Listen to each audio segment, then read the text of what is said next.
Do not buy Overkill's The Walking Dead. Is something a lot of people are saying now that the beta is over and the full game is just about to come out. But is it justified? Well, yeah, but here's why.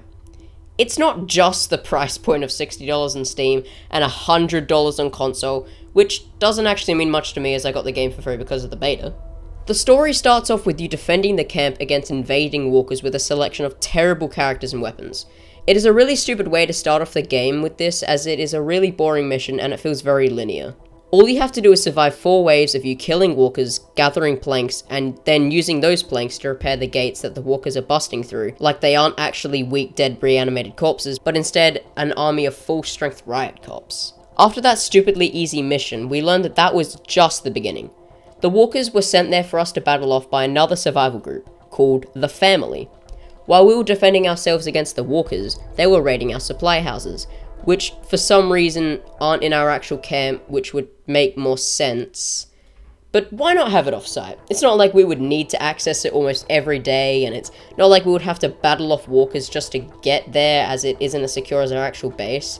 It's not like only the strong would be able to get the supplies for all the other people back at camp and be a total inconvenience, and maybe even kill some people in the process. The gameplay is really simple, and I'm not sure if that's an up or down. On one hand, you can actually play the game without dying every 5 minutes, but on the other hand, it feels like the game is sort of just holding your hand the whole way. But there are some parts in the missions where you don't just fight off waves of zombies, and you actually have to search for supplies and have to battle people on an open field. Well, at least more open than your base. In those missions, you can't actually tell what to do next, as there aren't any arrows leading your way or a quest box on the side to tell you what to do next.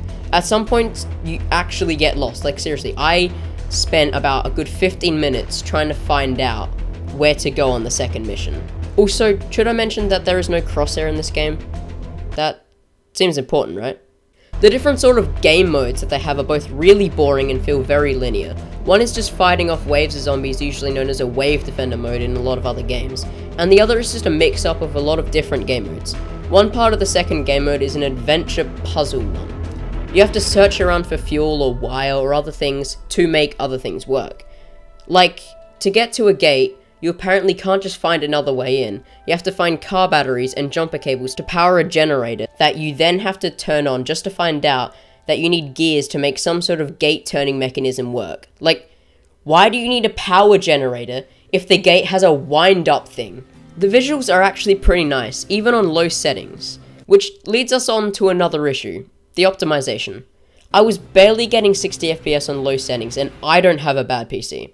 I had the same issue with Hunt Showdown, which this game reminds me a lot of. The audio in this game is good, which is just what you expect from a new release, but again, I do have a problem with it. The music. It is just a loop of some guy playing country music for about 20 seconds. There aren't any variations in the styles of music played, they're all just the same, but I'm not saying that the music is terrible.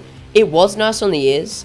Well, until you play this game for a few hours and the music goes from nice background noise to please kill me. There are a few common sense issues with this game, like you can't pick up a roll of wire even though it's small enough to be put in your pocket. You need to cut it up into pieces with a wire cutter, which are hard to find. Just why? When you look down and move side to side, your legs cross over like you're a drunk ballerina. When you first open the game, the sensitivity is set way too low, which is actually a change from most games starting you off with the highest possible setting. You can go look around at camp without doing any missions, which is a bit pointless unless you want to trade useless crap for more useless crap.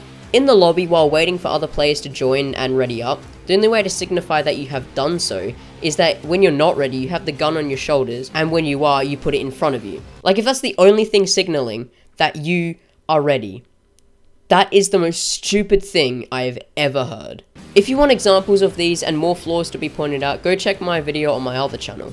In the end, the only good thing to come from this game is the mechanic to get the walkers off of you and the takedown method it has. It is actually scary the first time it happens, but just like everything else in this game, it gets dull after a while.